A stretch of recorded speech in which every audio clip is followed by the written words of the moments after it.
It's strange how life comes full circle. One day, you're knocking on doors begging for a chance, and years later, the same doors open before you automatically, but not all doors are forgotten. I still remember the face of the man who once told me I would never make it in business. It was 1976. I was young, sleepless, and obsessed with building something the world couldn't see yet. I had walked into his office with a rough idea of software that could run personal computers, my voice trembling but my heart on fire. He had listened politely, leaned back in his chair, and said, "Bill, this is interesting, but people don't need computers in their homes. Try something realistic." Those words burned into my memory. I walked out that day angry, embarrassed, but more determined than ever. I promised myself that one day, the world would see what he couldn't. Decades passed. Microsoft became a global force, and life moved faster than I could have imagined. I met presidents, launched foundations, traveled the world, but that man's face never fully disappeared from my memory. Then, one afternoon, while attending a tech education summit, fate decided to test my humility. The event was being hosted at a new innovation center in Seattle, and as I walked through the hall greeting young entrepreneurs, I noticed an older man sitting quietly near the registration desk. His hair had thinned, his suit was worn, and he looked tired but alert. He stood up slowly when he saw me, and for a second, I couldn't believe it. It was him, the same man who had rejected me all those years ago. He smiled awkwardly, clearly nervous. "Mr. Gates," he said, his voice softer now. "I don't know if you remember me." I looked into his eyes, and time folded. The past and present collided in one breath. I nodded. "I do," I said quietly. He sighed and added, "I made a mistake back then." I could see the weight of regret in his face, the kind that grows heavier with years of hindsight. For a moment, I didn't know what to say.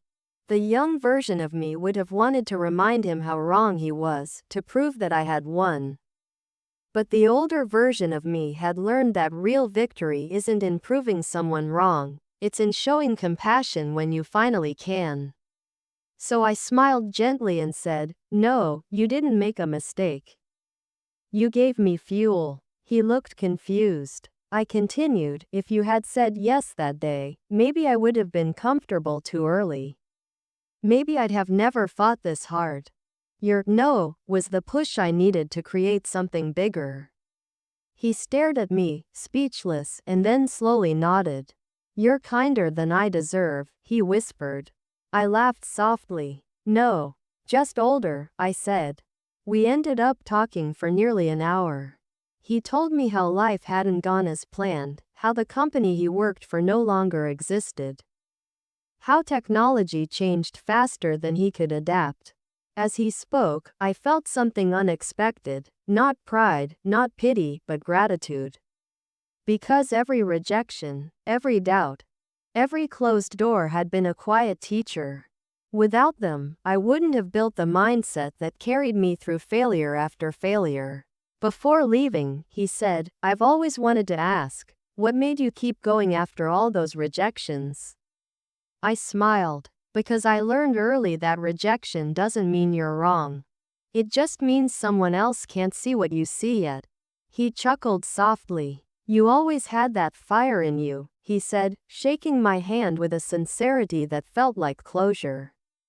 That night, I thought about how many people we reject every day. Ideas, people, opportunities, simply because they don't fit what we understand right now. And yet, sometimes, those are the very ideas that shape the future.